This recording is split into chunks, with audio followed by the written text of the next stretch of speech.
Today's date is January 29th, 2025. My name is Jacob Stickle. I'm the archival assistant here in Warren County. This is the Oral History Project, and we are here to do an oral history. And I'm here with... My name is John Arnold. Thank you for coming. What is your official job title? I'm an assistant prosecuting attorney for Warren County, Ohio.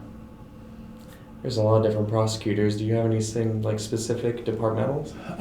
Currently, I do almost all criminal work. I've done other things over the years. I've done appellate work. I've done civil work in other capacities. I've argued cases in the Supreme Court of the United States and had done cases in most state and federal courts on both the trial, appellate, and Supreme Court level. I wasn't aware of that. I would have thought Carl Harris would have mentioned the Supreme Court part. It's been over 25 years ago, I guess. Fair enough. Late 90s, I think. All right, I'll make sure to add that later. Well, when and where were you born? I was born in a hospital in Dayton, Ohio, but I grew up in near Redline on a small family farm north of Redline. Went to Springboro High School. I was active in 4-H and Scouts here in the Warren County. I was an Eagle Scout, and when I graduated from Springboro High School, or I think it was Clear Creek at the time, I went off to Bowling Green State University. All right, Ohio, that's awesome. I get it. I think I just talked to Neil Tunison, who was also an Eagle Scout, if I recall correctly, and I get it. I did Eagle Scout as well. There seems to be a through line for a lot of people in Warren County. And you grew up in Springboro, you said? I grew up outside of Springboro. Oh, I'm sorry, Redline. Springboro was much smaller. Right, you mentioned the high school, and I was like, oh, shoot, right. All right, and did you live there all your time, on that family farm? Or yeah, until I went to college, then went to law school after that, and got married, and then eventually left for the Army. Fair enough, and you, when I looked at your LinkedIn, it said you got in 1975. That was right when a specific war ended. Why that? Actually, I got in earlier than that. When I enrolled in Bowling Green State University, I joined the ROTC program. It was actually still an active draft at that point in time. It was dissolved or abolished a couple of years later. But I liked the people I dealt with in ROTC. I kind of been interested in that. So I was commissioned as a second lieutenant through Bowling Green State University in 1975. Did not go on active duty immediately because I went to law school at the University of Cincinnati. Oh, wow. And then after that, I went to active duty as a judge advocate officer for the U.S. Army. As a judge advocate, interesting. What would you do as a judge advocate? At that point in time, as an Army lawyer, I did criminal trials, prosecuted criminal trials. I did what we call legal assistance, which is helping soldiers with their personal legal problems, wills, powers of attorney, giving them advice on some domestic relation situations or maybe some personal credit issues they had or family law issues that they had. Mm-hmm. I also prosecuted, we called it the Magistrates Court. It was basically all the traffic offenses that occurred on Fort Hood, Texas, which was a lot, as well as some civilian offenders who committed crimes on the installation that were not necessarily subject to the military courts. So we tried them in front of a federal magistrate. Oh, interesting. What were some of the memorable times you had over there? Fort Hood, I don't know if there were any memorable times. I just enjoyed working with the people there. Central Texas, it's certainly different than Redline or Warren County, Ohio. Made some lifelong friends there. Tried various different types of cases and worked on a lot of different projects. Fair. Did you find it particularly stressful? No, it's not stressful. Well, we were in the post-Vietnam era. We weren't deploying at that point in time. So Fort Hood at that point was pretty static. We had maybe 40,000 troops and retirees that we served and family members. So it was a pretty large population to support. Ironically, at the time, I worked for a gentleman by the name of the commanding general, who was Richard Cavazos. Fort Hood has now been renamed Fort Cavazos, and he was recently posthumously awarded the Medal of Honor for his valor in Korea. the Korean War. I did not know that at the time I'm a lowly staff officer working for a 3-star general at the time, but it was ironic. That's really cool. You said you were working for him at the time? I was in the Judge Advocate's office. We worked for the Corps Commander, who was the Corps Commander at the time. I gotcha. So I was way down there. He occasionally saw my name on paperwork and either approved it or sent it back or did whatever. Right. I imagine it was quite large, but there was a lot of, I suppose, demilitarizing at that point. Was there a lot of... We had gone through that post-Vietnam era where we had discharged a lot of people. There was a lot of drug use. So we were kind of in that, trying to maintain a core level of forces that were being trained, and we later learned that they did very well later on. That's good to hear. Did you... Well, you always hear about the difficulties of people coming back, especially from Vietnam. Was there any anger on behalf of a populace that you've encountered, or any sort of difficulties there? No, not there. Fort Hood's a military community.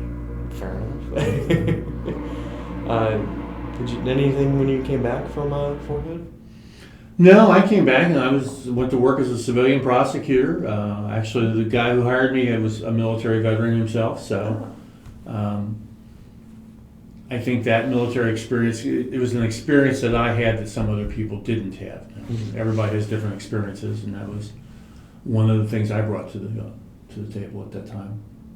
Fair. And when did you head out of, I don't know what to call it, Fort Hood or Cavazos at this point? When did you do that again? I left Fort Hood at the end of 1981 and started working in Sidney, Ohio for the Shelby County Prosecutor's Office. I was there about a year and a half until I was, Art Ney, who was the new prosecutor at that time in Hamilton County, hired me. There were a couple new judges, so a couple of new prosecutors got hired, and Art was the newly appointed prosecutor at the time, succeeding Cy Lease.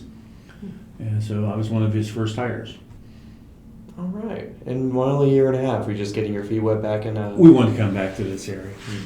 My wife and I are both from Warren County, so Hamilton County was as close as we could get at the time. I mean, that's fair. Mm-hmm. Did you meet your wife right before you went off to the... Yes, actually, we knew each other from being in 4-H together here in Warren County. That's really sweet. So being listed in... Every time we talk about the elevator. You listed that you were working out in Hamilton County for a while. How long were you there? I was there about 25 years.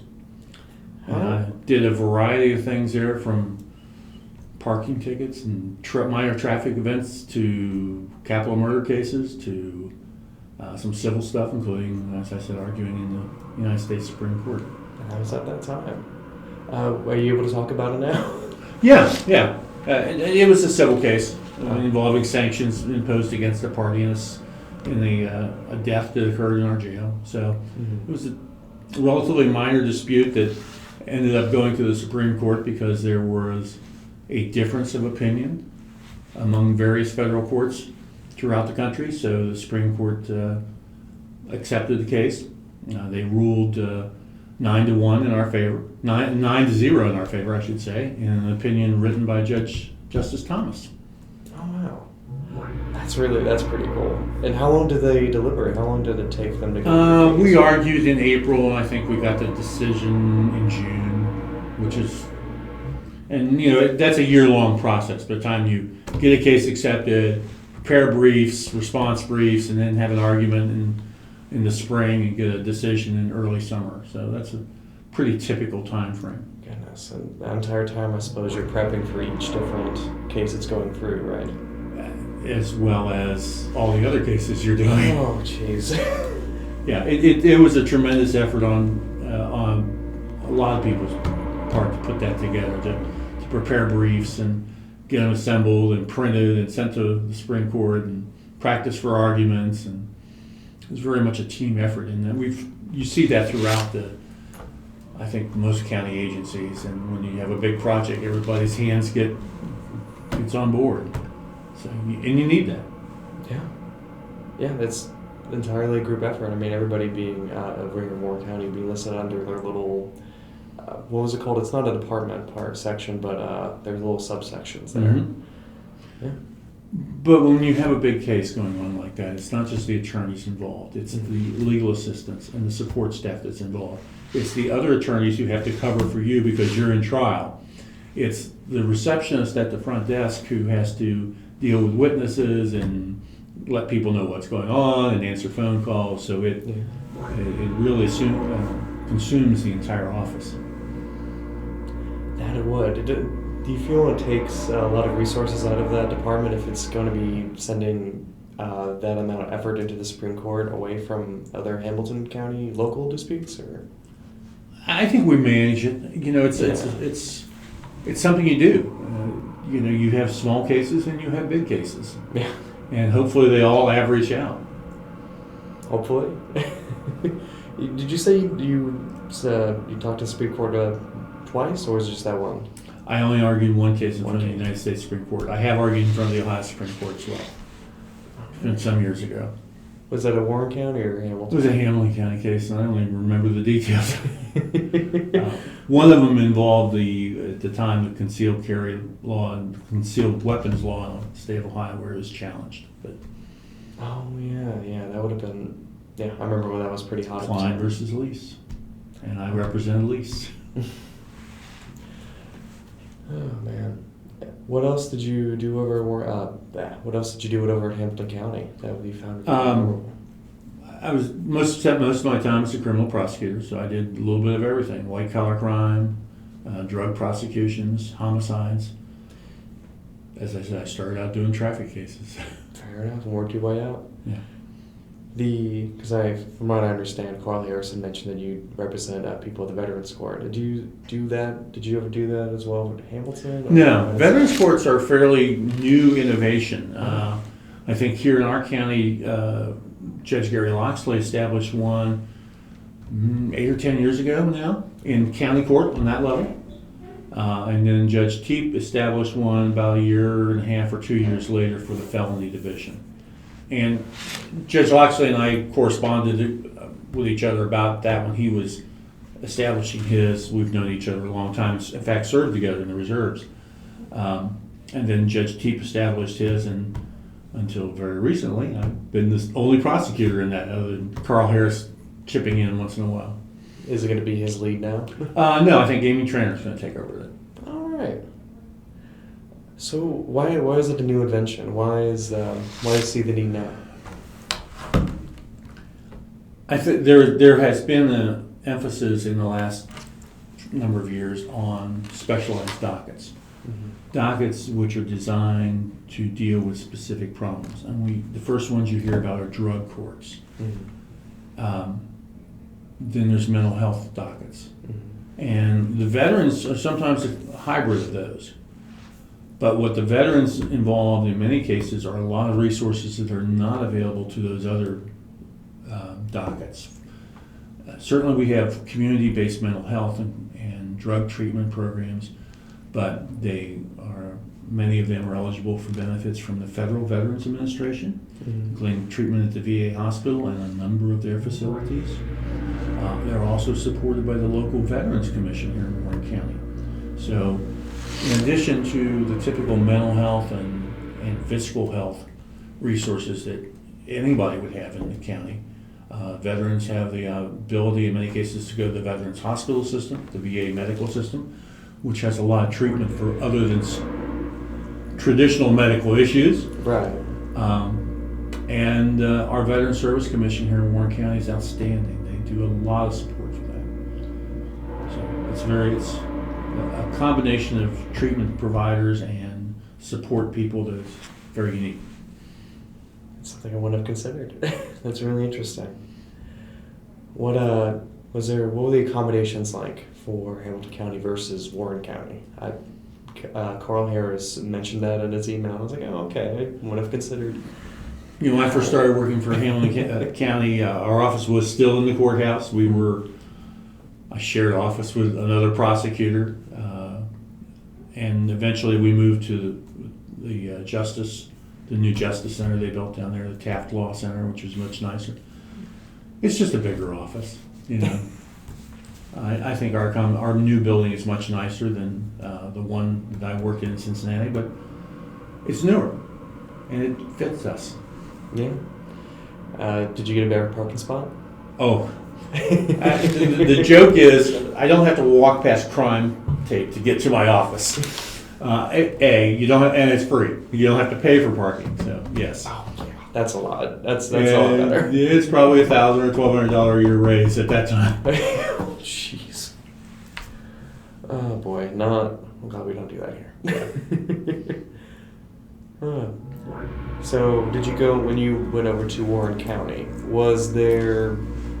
did you start doing criminal cases as well there as opposed to Hamilton? I came on board in 2008. The late Rachel Hutzel had reached out to me, and we'd talked a little bit over a year and a half period of time. And eventually there was an opening here, and it was the right time for me to make that move. And she told me that it would probably be a nice, quiet job. And 2 months later, Ryan Widmer murdered his wife.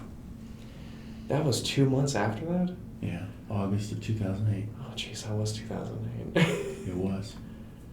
And how'd that go for you? What was your part in that case? I eventually became the lead prosecutor. You were I was the first chair prosecutor on all 3 cases, all 3 trials. All 3. Trying to think of where to start. What were your first impressions?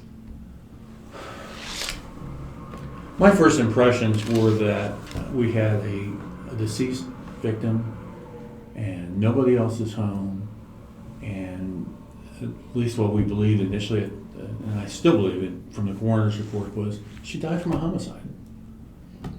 And we went from there. Fair. As I recall, the defense was that she slipped in there and fell underneath. Yeah, the defense always was changing. At some point, the original one was, I think, she fell asleep in the bathtub and fell down and drowned herself. What we knew from experts, including sleep doctors, was that wasn't going to happen because, one, if you fall or something like that, even if you're dozing, you usually catch yourself and wake up, and certainly would have if you fell face down in a tub of water. Then it went on to some kind of neurological or cardiac event that was mysterious and unexplained and unproven, but it must have been something.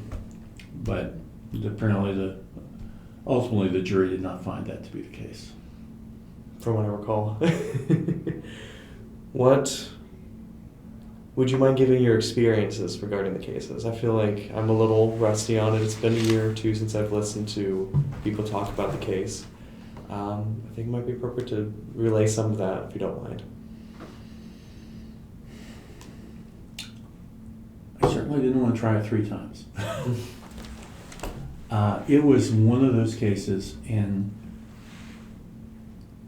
at that point I had been trying criminal cases for over 25 years. So I had a fair sprinkling of experiences. And it's not unusual in any major case for there to be some hiccup or something unusual happen.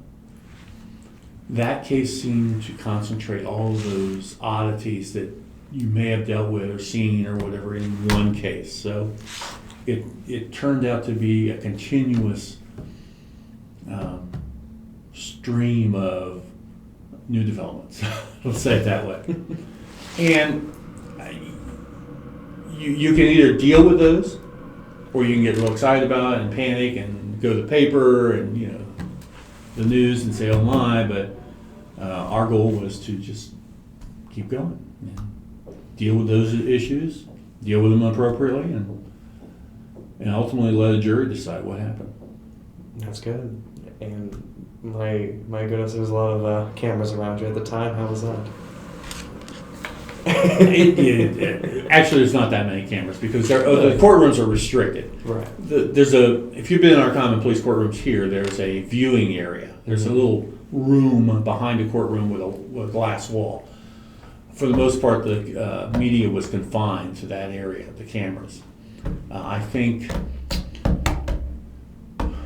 Dateline or one of those news programs had a camera in the courtroom, but it was back in the corner and it was kind of camouflaged, and they weren't allowed to show the jury, obviously. And but I think more than the video camera, we had a guy blogging in the courtroom, almost word by word. He was, I think he was with Channel 5, I'm not sure, doing kind of a live play-by-play, if you will, of the trial. Oh, that's wild. I wouldn't have considered that, just tapping away like that. Did it bother anybody in the room, or they just came with the territory? It didn't bother us. There were some times where we felt like people were, because we had our own computers and laptops working on stuff as the trial goes on, we're crowding a little close, peering over our shoulder, but the judge made sure that they stepped back a little bit. God. And Judge Bronson was the trial judge, and if you ever met Judge Bronson, he is one of the most even-tempered judges I've ever met and dealt with. That's what you want? He was pretty even. I remember, I believe I did listen to the Dateline version of events, and they like to put other extraneous parts of the cases involved, usually involving the personal side of the defense. Did that affect positions you've had during the proceedings, or? No, there were a lot of side issues. Yeah.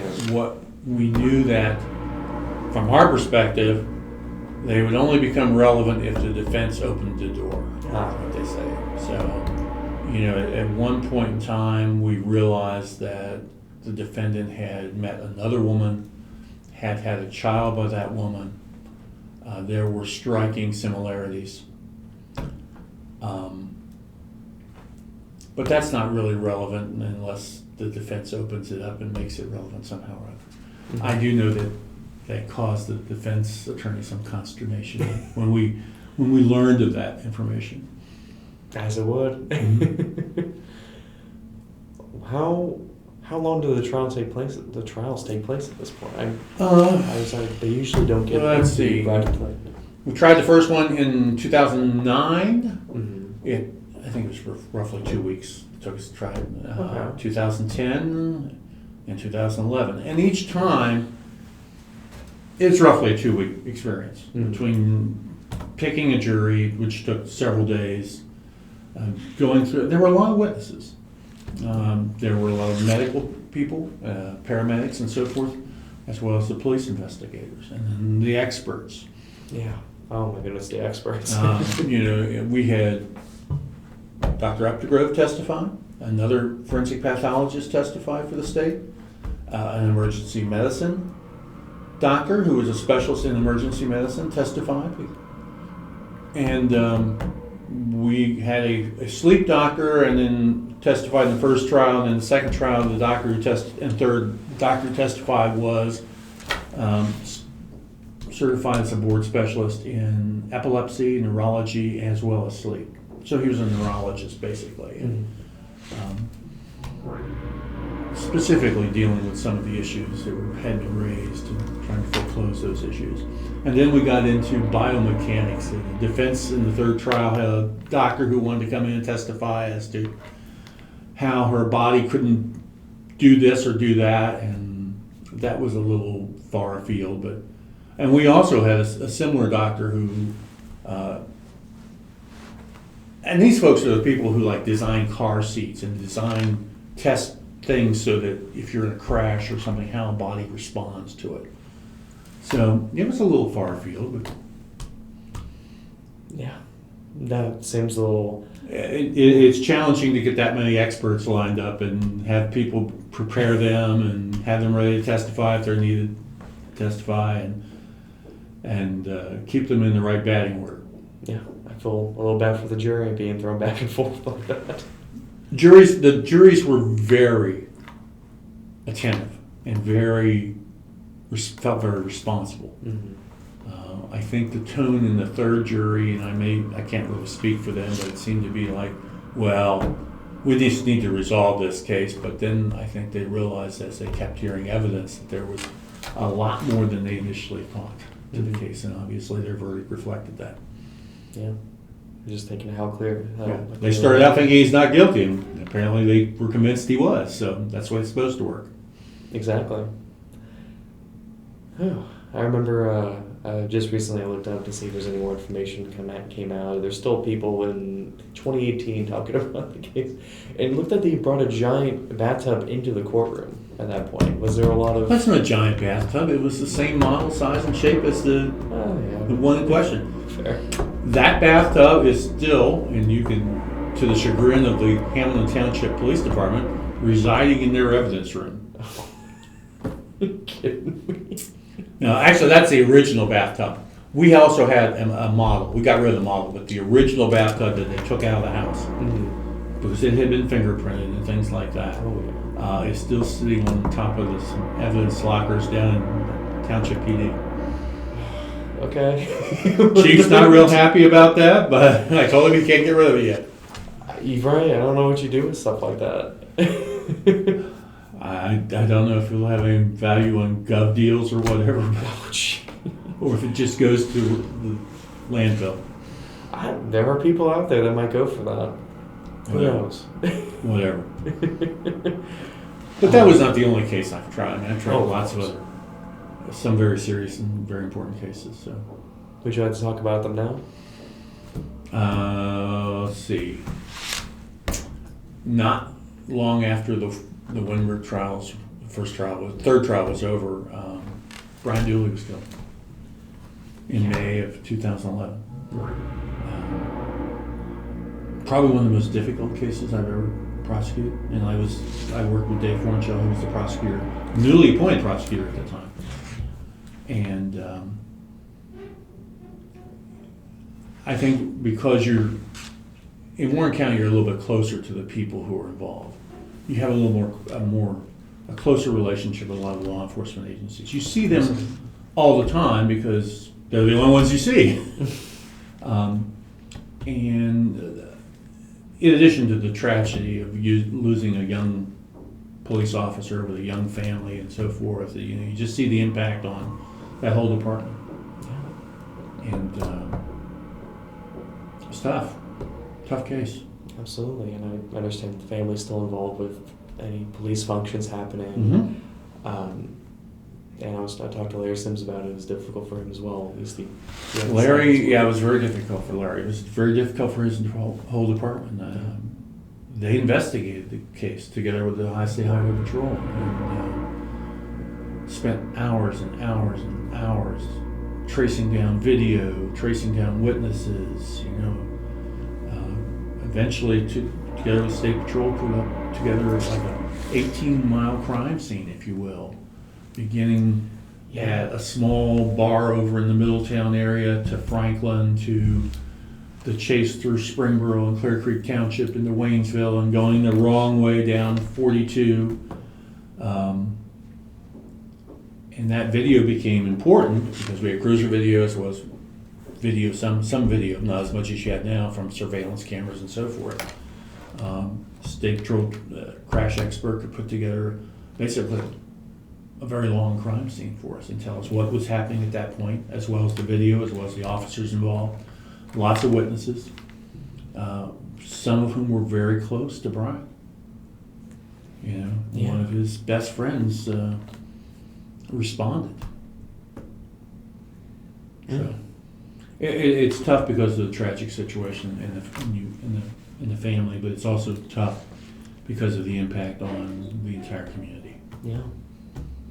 That's everybody in a way. That was. I was involved in the Austin Myers murder of Justin Backup in Waynesville, which was, I think, 11 years ago. Just a couple days ago, maybe. He was the young man who was getting ready to go to the Navy, and his Austin Myers and Tim Mobley murdered him and dumped his body in another county. Amazing whole thing, man. It was. His mother is still very involved in that situation, obviously. I was involved in the Katie Barnes shooting down in Landon a few years ago, where a gentleman by the name of Legawi shot at her, and as well as his father and another individual. Katie was wounded, but Fortunately, not as serious as it could have been. The defendant's father was also injured. He shot through the door. And his dad was on the other side of it, reaching for the doorknob. So, yeah, I tell my friends that we may not have as many big cases as Hamilton County or Montgomery County, but we have our share for our county. Surely do, yeah. What were your what did you do for in each of those cases? What was your purview?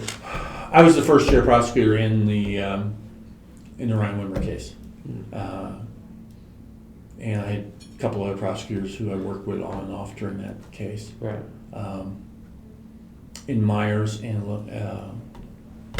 Dave Fornshaw was the prosecutor, was the head prosecutor, and he took that case personally as a first assistant, and I was there. I worked on the case with him. We divided up witnesses, did things like that, and I was the first chair on the Legale case as well, and some other ones that have come and gone. We don't get that many homicides. It's supposed to be quiet, right? It is. We get our share from the prison. We get our share of other situations. Oh, fun. Anything from the Veterans Court you want to talk about? I think it's a remarkable coalition that has come together to provide services to people who have served. And by that I mean it's not just government services or local resources. There are various nonprofit organizations, like Project Rise Above is one of them, that support that by reaching out and saying, what can we do to help this person get back on track? And some of these guys and ladies have gotten pretty far off track. It's a battle to bring them back. It's a battle of not only what you might think of the drug and alcohol issues that they may have, but it's in many cases mental health issues induced by their military service. You know, we have a whole crop of young veterans coming back from 9/11, post 9/11 veterans, and they have a lot of things going on.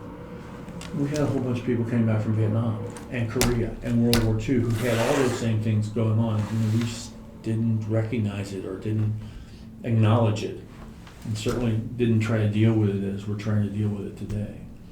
So there's some tough situations that you don't think of, and you walk into somebody and see them, you know, in a carry-out or in a store or whatever, but there's some tough backgrounds. Absolutely. Tough experiences. Everybody's getting baggage from there, and I'm glad we're doing something to help with that. We're working on it. We're working on it. That's what we like to hear.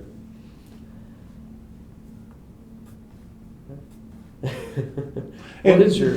Part of the other thing is I stayed in the Army after I got off active duty. I stayed in the Army Reserve. So I had, over a 25-year career after I left active duty, seen a lot of the things that led up to those situations and had experience dealing with soldiers and so forth. So it was kind of a natural transition to deal with veterans for me.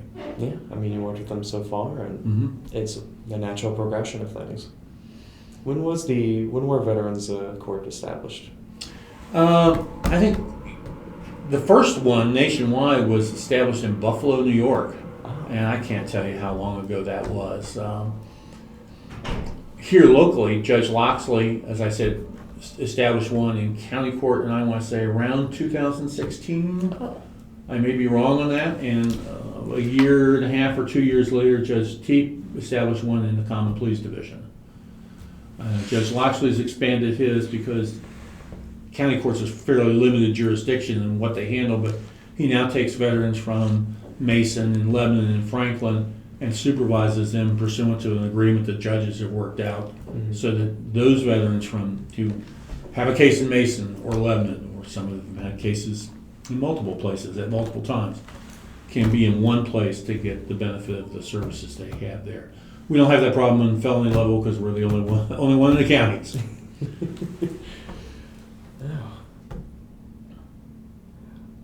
Man, what is well, I guess that is actually one of the questions your experience with the Army influenced your work presented in these courts. Did you lead much of How much do you how did your experience help with Well, going into veterans and I was an prosecutors' Army office? lawyer, so I'm a lawyer here. So it translates over.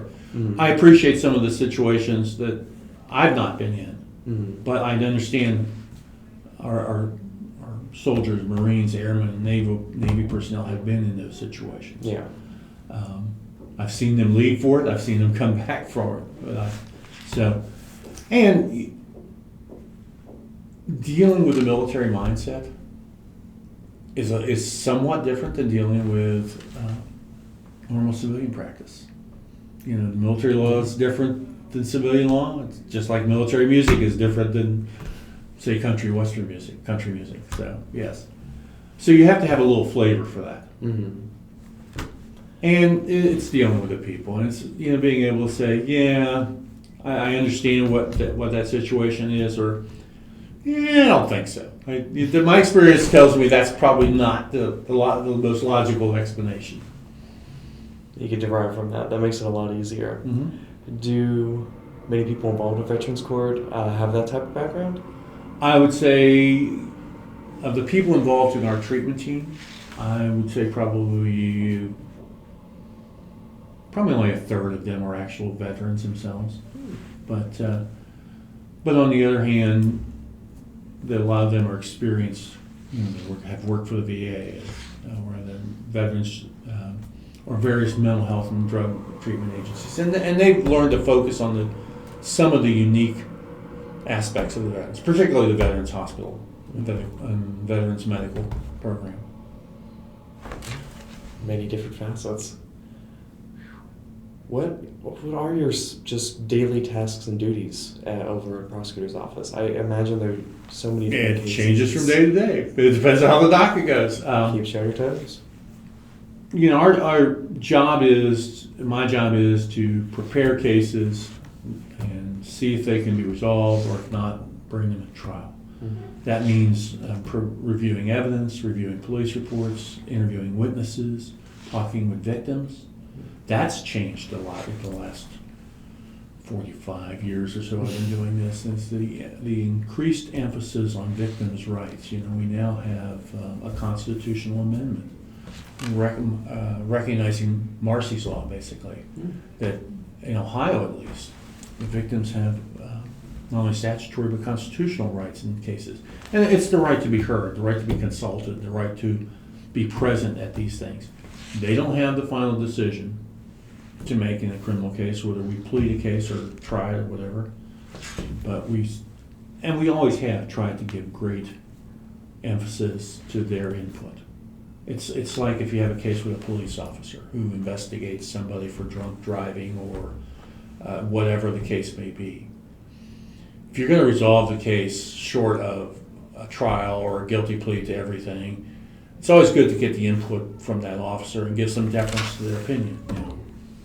I don't always agree with their opinion, and we are the final decision maker, but we can agree sometimes we have to disagree. That's interesting. I wasn't aware that opinion was making a piece in your whole work. Yeah, we look for the input of witnesses and people involved on how we resolve cases. We could plea bargain every case we have to something. That's probably not doing the appropriate thing. It's not doing the right thing, and it's certainly not in the best interest of the community. And those people are part of the community, and they have an input. Interesting. But we've had a lot more emphasis on notifying them, giving them the opportunity to be heard, giving them the opportunity to be in court, which they always had before. But if they didn't know about it, it's hard to exercise it. Oh, I see. So our office does a great job of notifying witnesses and victims about what's going on with cases. And I imagine it's very difficult to gather witnesses to cases, or if they haven't made themselves known, and my goodness. Our law enforcement agencies do a good job. Yeah. Somebody told me that years ago that police officers always think their case is perfect, and prosecutors are always looking for something more, and it has been ever so. So as a prosecutor, I'm looking for 150% maybe, and sometimes the officer said, well, I've got this, well, I want that. And there's a back and forth, and that's how we work cases out. That's how we successfully prosecute cases. That relationship between the attorneys and the law enforcement officers and investigators, as well as the witnesses and the victims involved. A lot of logistics. A lot of logistics. Fortunately, we have some very good people who help us with that. Absolutely. What's something that you think people don't know about your job as prosecutor? I don't know that there's a lot that's not known about our job. But you see somebody show up in court and you think that's it, but perhaps what they don't appreciate is what happens between the time that case gets brought to our office or presented to the grand jury and the time we're standing in court smiling because the jury's done the right thing. There's a lot that goes into that. It's not particularly glamorous, sitting up at night or working late, preparing questions for a witness or interviewing them or whatever. It's not glamorous stuff, but it's what's required to make the case go right. It's what's required to do the right thing. Right. Staying up weeks at a time. Goodness. Is there anything in particular that you feel that media's gotten wrong or right? Meaning movies and whatnot. I'm sure you might have an opinion on that. I do have an opinion. I think I'll just let the public decide how that works out. It's sort of like the internet. Just because you see it on the internet doesn't believe it's true. Absolutely. So I think that applies to a lot of different types of communication. Yeah. And how do you feel the internet is a major job harder or easier at the same time? How's that gone? I think it's harder because now everybody can look in on things, and you have suddenly somebody from God knows where who wants to tell you how important this is and that you should be doing this. I think it's easier because it's easier to access information. It's easier to exchange information. I don't have to wait for the police officers on a homicide case to bring me over a notebook that thick with everything in it. Now we do it electronically for the most part. And I can, see a case that's been indicted and I can look at it and everything's there, hopefully. Or I can at least determine what's not there and needs to be there pretty quickly, as opposed to. So it's the technology that's really made a difference. I'm pretty old school, I'm told. Been doing this a long time. Yeah. Do you still ask for the physical paper files? Yeah, we don't get files. I print off my own. But I print what I need in my hand to address specific issues. Mm-hmm. If I'm going to have a witness on the stand, I'm going to have a paper copy of their statement or their report in front of me, just because that's me doing it old school. Some people were more comfortable flipping it on their iPad or whatever. I'm not. But if I can do most of the technology involved, and I hear lawyers who say, well, this is too hard or too difficult, and I say, hey, look, if I can do it, you can do it. And that's what I tell some of my colleagues. And look, folks, if I can figure this out, pretty likely that you can do it. I'm glad you're encouraging. So, well, I know how often you interact with the public, but how often is it? Actually, let's go day to day. What's your day to day interacting with the public? It varies from day to day. I mean, there's some days where my interaction with the public is sitting here reading a piece of paper that says something about them. It can be getting phone calls from witnesses. It can be getting phone calls from people who aren't really involved in the case but have an opinion. Oh, jeez. We've had a couple of situations where there have been animals who have been killed. Mm-hmm. There was one where a service dog was being trained out in one of the prisons and ended up dying. And there's a lot of people who are very interested in that. Yeah. Sometimes more than if it had been a person who was killed out in the prison. So we get a lot of interaction. Most of it is what we need to communicate with people and having them come to us or contact us so that we can prepare them, we can talk to them, we can learn what they know about the case and refine that and make sure that we're on the right page. You have a direct line just to go give you a call and Yes, but I won't give you the number. No, of course not. I'm just surprised to hear that. Well, we all have direct extensions. You know, Oh, you probably have a direct line. Oh yeah. So, but you know, most of our calls go through our front desk, and unless. But if I reach out to somebody, you know, send them an email, and there's my phone number, and certainly electronic communications makes it a lot easier to get a hold of people. Yeah. You know, if I have an officer who's working night shift, he's not going to return my call at 10 a.m. or noon if he's sleeping. Mm-hmm. But he will send me an email when he gets back on duty, which I can read the next morning and do whatever I need to do with it. It's nice back and forth there.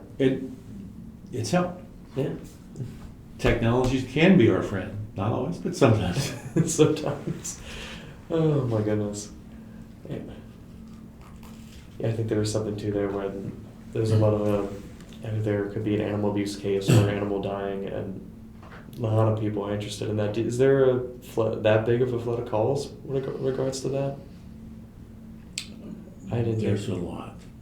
Oh. There's a lot of interest in those. I didn't think they would be. I wouldn't have made the jump that they would go and just immediately try to call the department. There are a lot of people who are very concerned about animal welfare, and I'm not trying to denigrate that at all. Right. I just sometimes find it ironic that you'll see somebody post online that, you know, kicking or hitting a police dog should be treated the same way as assaulting a police officer. I've prosecuted cases where police officers have been killed or seriously injured. Yeah. It's not the same. Sorry. That's my opinion. Hard opinions. I'm sure it'll be fine. Do you feel that working with the public has been rewarding? I think so. Most of the time. Most of the time. Has there been a particular case that you felt that was the most rewarding, or?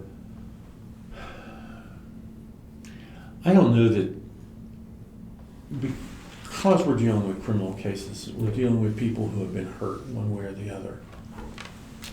There's nothing really rewarding about that. Mm-hmm. Yeah, sometimes we've seen people get punished for what they did. That doesn't necessarily put the victims whole. Mm-hmm. I prosecuted a case recently where an investment advisor stole over $1 million from a client. She's never going to see that money back. Seeing him sit in prison for 15 years is appropriate for what he did, but she's never going to be made whole. Yeah. And that's a theft case. You know, imagine what the victims of a homicide feel.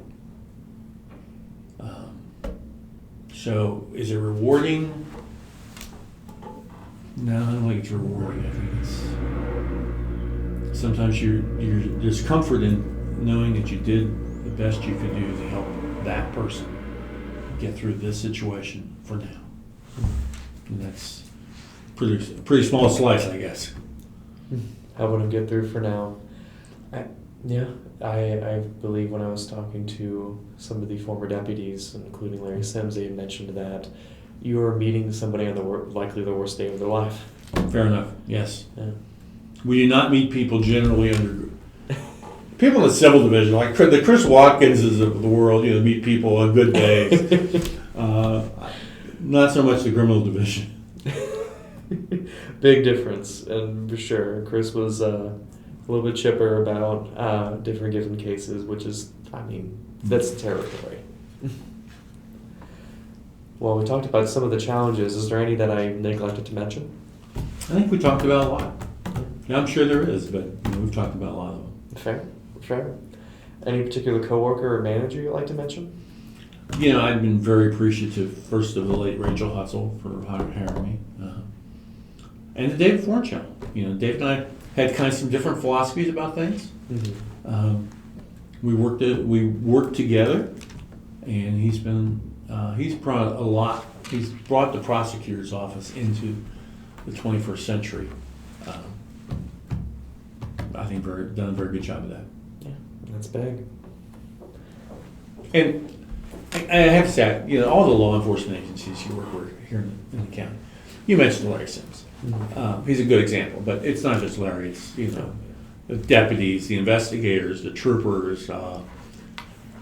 They're all, I think, happy to be here, and they all are looking to do a good job and serve the public and work with you. And maybe it's just the numbers. It seems like it's a much more collegial attitude than I saw in Hamilton County. Now, in Hamilton County, maybe I saw the same detective time and time again because that's all that detective did. He or she had a lot of cases. But I think it's there's a lot of interaction, a lot of working together through law enforcement agencies in this jurisdiction that you didn't necessarily see in our jurisdiction, or I didn't see. Maybe I see them now more because of experience in dealing with the departments. Do you feel there's more of a passion or a more bigger sense of camaraderie involved? Or? I do. And there's some good-natured bickering back and forth, But I think there's, when you see a case that is a very serious matter, what you will see is that any agency who can responds to help in whatever way they can, without hesitation. Whether it's, I need a canine from one side of the county to go to the other side, or, we need to lock down this area because we've got a gunman on the loose and landed, and we need to find this guy. Yeah.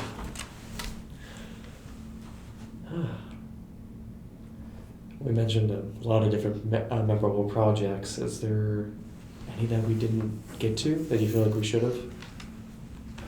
Yeah, there's been a lot of cases over the years, but I think those are some of the tougher ones. Some of the people ask me what cases I remember, and I will tell you that I certainly remember the Brian Dulle case. Always will. Yeah.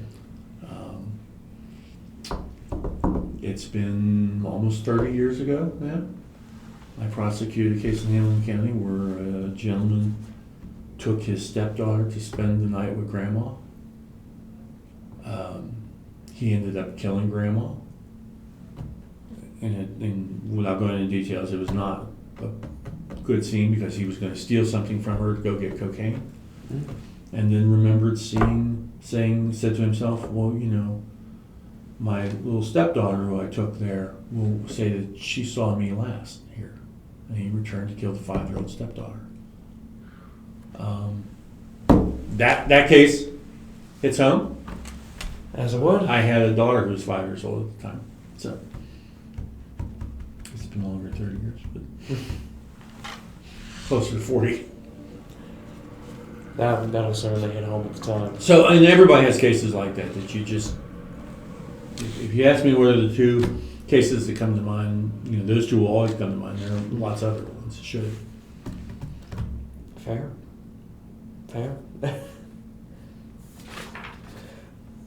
Well, speaking of maybe on a happier note, do you have any highlights you'd like to mention with the county?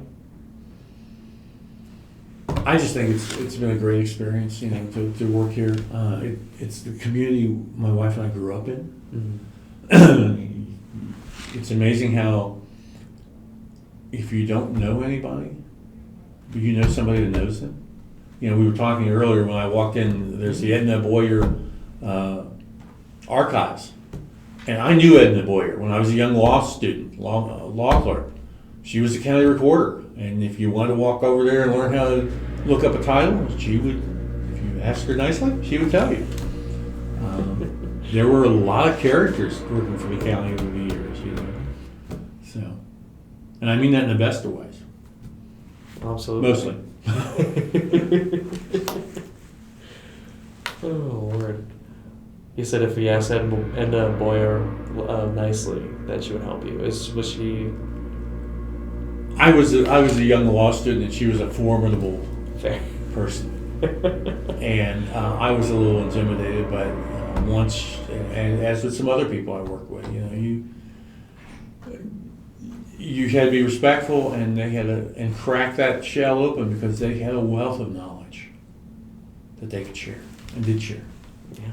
You just need to figure out the best way to acquire it. Sometimes you just had to ask. Yeah, there's something to that. What was the county like since you've had deeper experience with the county, what was the county like from when you were young to now, or from when you started working here till now? Oh, it's become much more urbanized, obviously. Warren County was a farm county back in the 60s and 70s.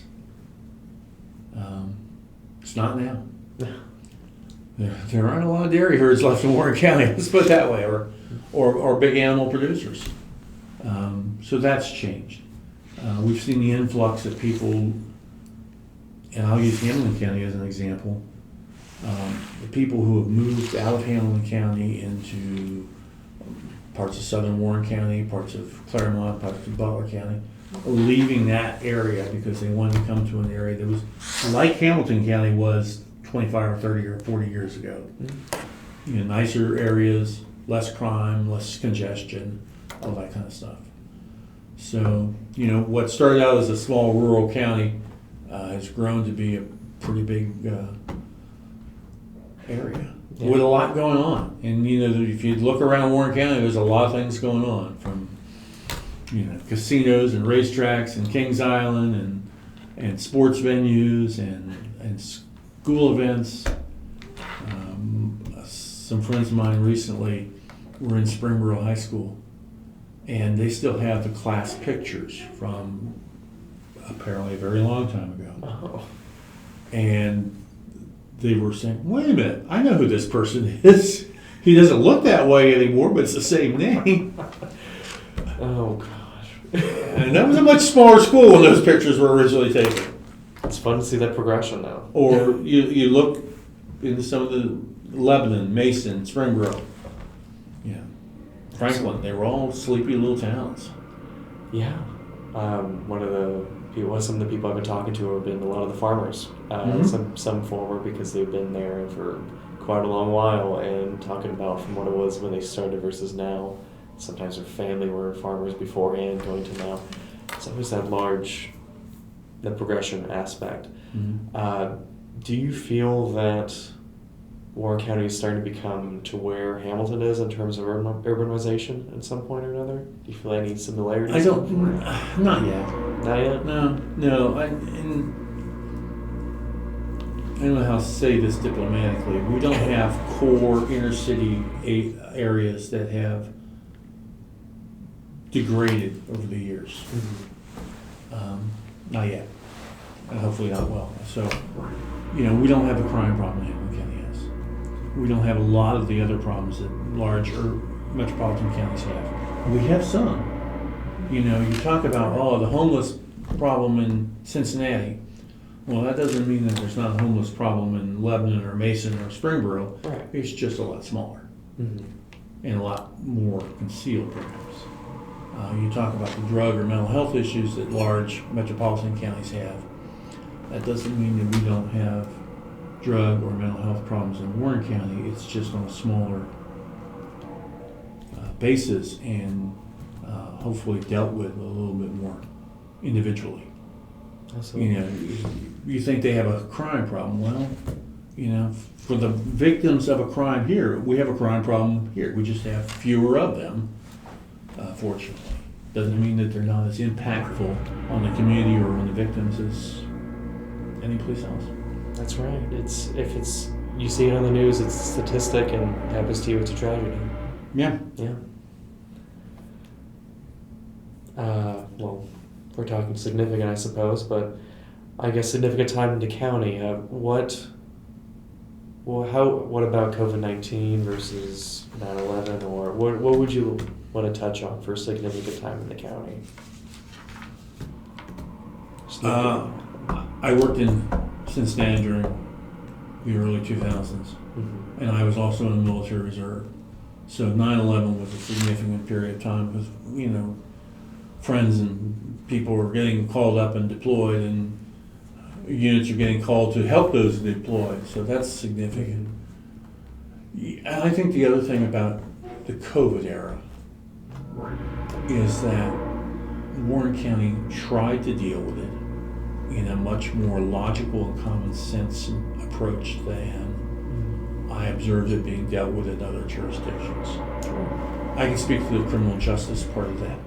Absolutely. Our cases were down because interactions were down. But we still moved those cases along. We still handled those cases. Maybe not as quickly as we would have before, but we still pursued those cases. I will tell you that there are probably cases in Hamilton County that are still left over from COVID-19.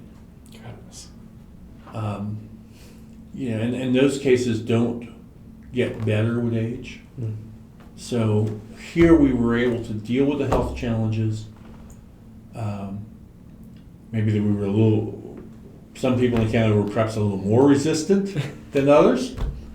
But I think overall we tried to deal with it in as safe a manner as we could, using common sense, but still with the goal of being able to accomplish our mission and move forward to do what we needed to do. Trying a case when you've got barriers and glass plates and masks and everything is not fun. It's inconvenient, and you forget to take the mask off when you're talking and put it back up, but that's not really a big deal as long as you're getting the job done. We can live with that. Fair. As long as everything's working, It may have worked a little slower, but it worked. Yep. And come to think of it, you said you came in around 2008. Was the recession affecting your position in terms of anything you saw in the onset, or? No, not so much. I didn't see it that much. Fair enough. Maybe results down the line, but not immediate.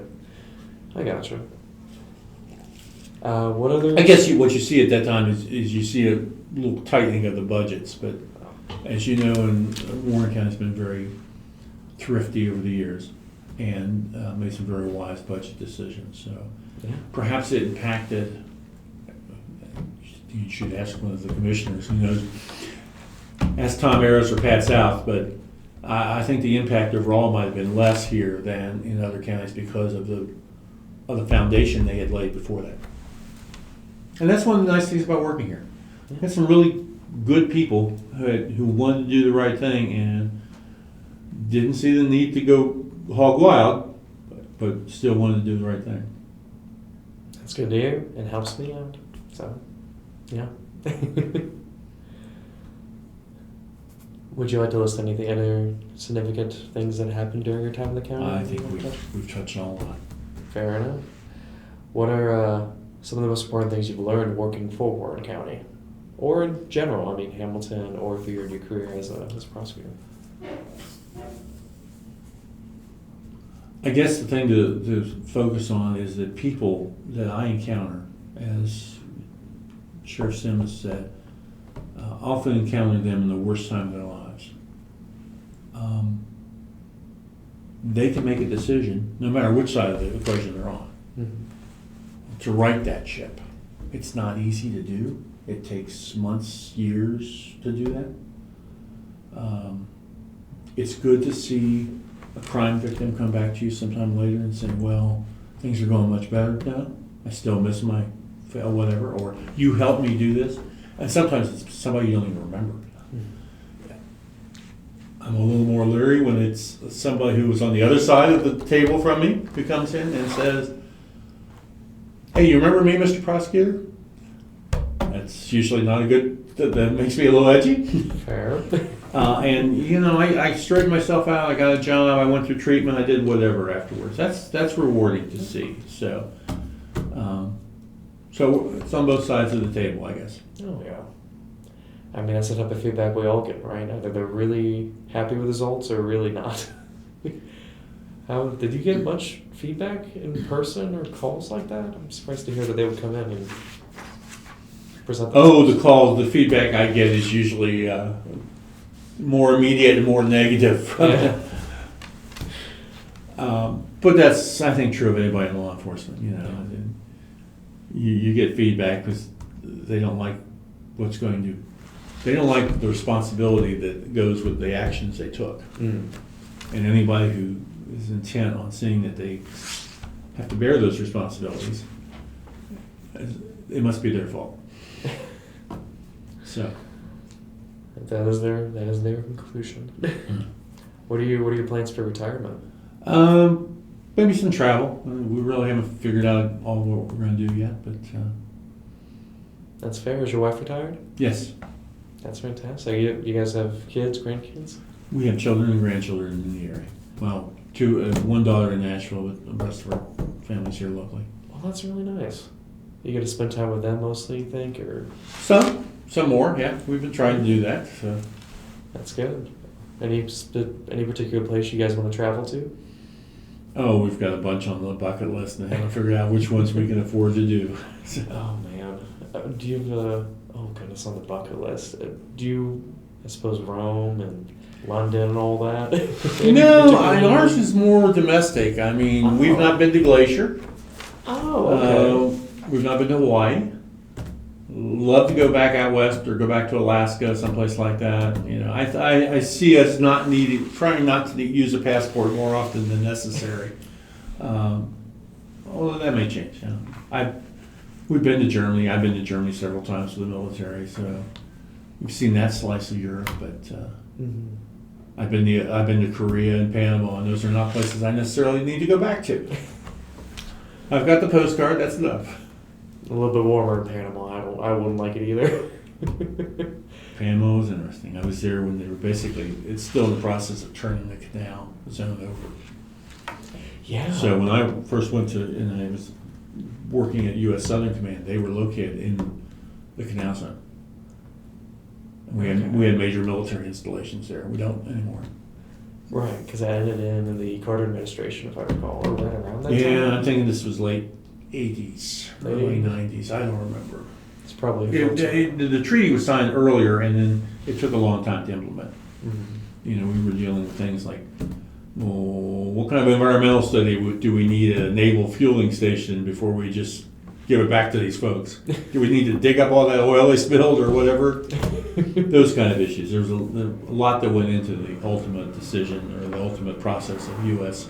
withdrawal from the canal zone. Cleaning out, trying to... Cleaning out, moving out, backing up, yeah. Huh. You said Korea as well? I did. And I was a reservist, so I was going there for 2 or 3 weeks at a time. But I spent 4 years in a row. I went to Korea for military exercises. Oh, it seems 2 or 3 weeks at a time. It seems like an odd increment for you to be jumping in and out of. Yeah, that's a typical rotation in the Army Reserve. Is you go somewhere for 2 or 3 weeks at a time, or 4, Mm-hmm. not because it's a temporary assignment. You're not there for a permanent change of station. Right. And many times what we were doing is deploying specifically to help them do a major exercise that they would do over there. And that was typically a 10-day long, 14-day long exercise. So, interesting place. Fair. Any particular highlight you want to mention from either of those places? Or Germany, for that matter? The DMZ in Korea is eerie. Ooh. That's the only way to describe it. It's just eerie. Fair. And as you come back towards Seoul from that, you realize you see all the emplacements and the fortifications coming back towards Seoul that you don't see going up toward the DMZ. Wow. Germany, I was there in Germany after the wall fell. So Germany was like just one big, and Europe was just sort of this one big area. You go wherever you wanted to. It was, That's wild. Did you meet a lot of people from east side of Germany coming in and just experiencing the West, for lack of a better term, for the first time? Sure. Or they moved about, joined families, but at that point, I don't know that I really knew who was a West German before I met them and an East German before I met them. Fair. As a general rule, it was just they were German civilians or German police or German military. And did you have a save the date moment, this is when it's going to happen, and you guys went out to party? How did that work. I don't understand what you're... I'm trying to imagine because everybody thinks of the date being the main thing. Oh, this is happening. Was there expectation that it was going to fall on this day, or was there something happening? Well, I wasn't in Germany when the wall fell. Ah. But I think it was a surprise to a lot of people. And it was like, what are these people doing? And how are they getting away with that? And why are they being shot by the other side? But it's just like, everybody said, it's time. And from my perspective, 2 continents away, right? Mm-hmm. You know, watching on TV, for what that's worth, it was like, oh, this is remarkable. How about that? Did you get sent in after it had fallen as well? Yeah. I had not been there earlier, so. I see what you mean. Germany was unified by the time I was there, and you could go into Prague and the Czech Republic and all those places freely. So, wow. Basically, the communists, the Iron Curtain had pretty much dissolved by that point in time. Right. Huh. What a place to be in. But as a young military officer, I thought, well, if the U.S. Army has to deploy, we're going to be in what they consider the Fulda Gap, where the Russian hordes will be coming across the border. Mm-hmm. It didn't happen. Fortunately. Did you have an expectation going in that something may happen at some point? Well, I'm sure you did go.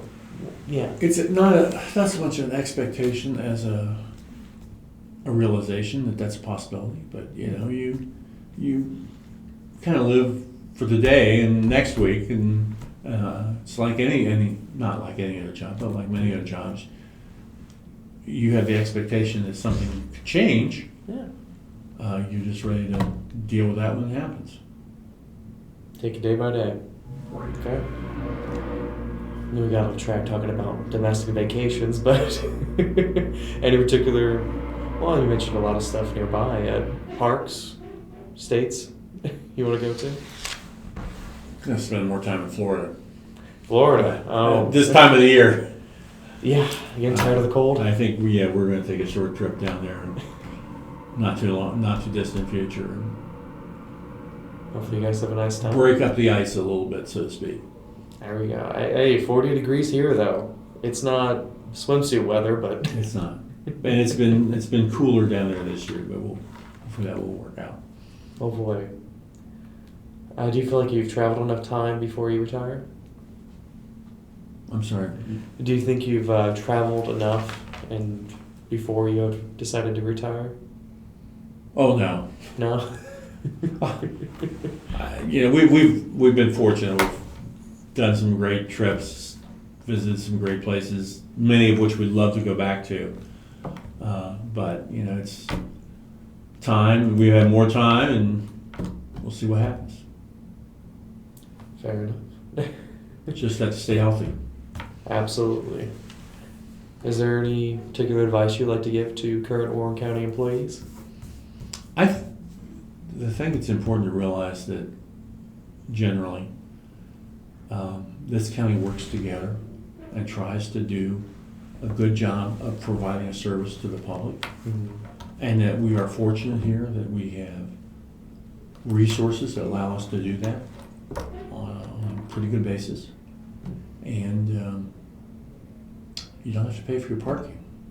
When I sometimes talk to my friends who they're complaining about this or other, I said, well, wait a minute. And people, particularly the ones who worked in downtown Cincinnati, how was your drive-in this morning? And how was the parking lot? So quit complaining. It can be a lot worse. Suck it up, but I think we're fortunate that we have a very supportive community and that our county government provides the resources to do what we need to do. Yeah, that's something that'll help folk. Is there, excuse me, is there any additional information you'd like to add that we haven't covered? I think we've covered a lot. Fair enough. And well, thank you so much for coming in. And my pleasure. This will conclude the interview. Thank you. Thank you.